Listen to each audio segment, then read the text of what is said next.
అసలు అడవిలా ఈ భూమి మీద అన్నిటికన్నా ఖతర్నాక్ జీవం ఏంటంటే పుల్లు సింహాలు, అంతే కదా, పుల్లు సింహాలే కదా. కానీ పుల్లు సింహాలను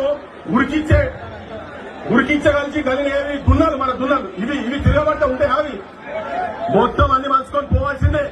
అవి అటువంటి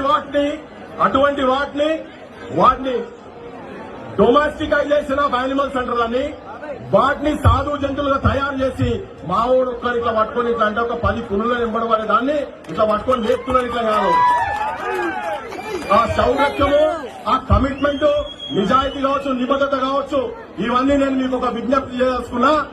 అయ్యా, మనం నిజంగా శ్రీకృష్ణుడి సంతతి అని మనం గొప్ప అని చెప్పుకోదలుచుకుంటే సమాజాన్ని కూడా ఇవాళ సమాజం మొత్తం కృష్ణుడు ఎట్లయితే భారత యుద్ధాన్ని ఒక్క చిట్కని వేలి మీద నడిపిండో, అది నిజాయితీతోటి, నీతితోటి, తెలివితో నడిపిండు.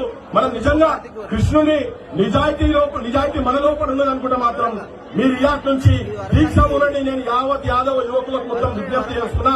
ఉట్టిగా రాదు అధికారం మనకు. మన దగ్గర అన్ని ఉన్నాయి, బుద్ధి బలం ఉన్నది, కండబలం ఉన్నది, అన్ని ఉన్నాయి. కొంచెం జర్రా మన దగ్గర మందబలం కూడా ఉన్నది. భారతదేశంలో ఇవాళ యాదవులు ఒకటే కులం. ఏ ఊరికి పోయినా కాశ్మీర్ నుంచి కన్యాకుమారి వరకు ఏ ఊర్లో చూసినా ఉన్నది ఏకైక కులం, ఒకటే ఒక కులం, అది యాదవుల కులము. అది సంఖ్యలు తెలుస్తున్నారు. కానీ దేశాన్ని ఎవరో చేస్తున్నారు. ఇది మనం నిజాయితీగా ఆలోచిస్తే శ్రీకృష్ణుని మీద ప్రమాణం చేసి అమ్మలు అక్కడ కూడా చెప్పాల్సిన మీ అందరి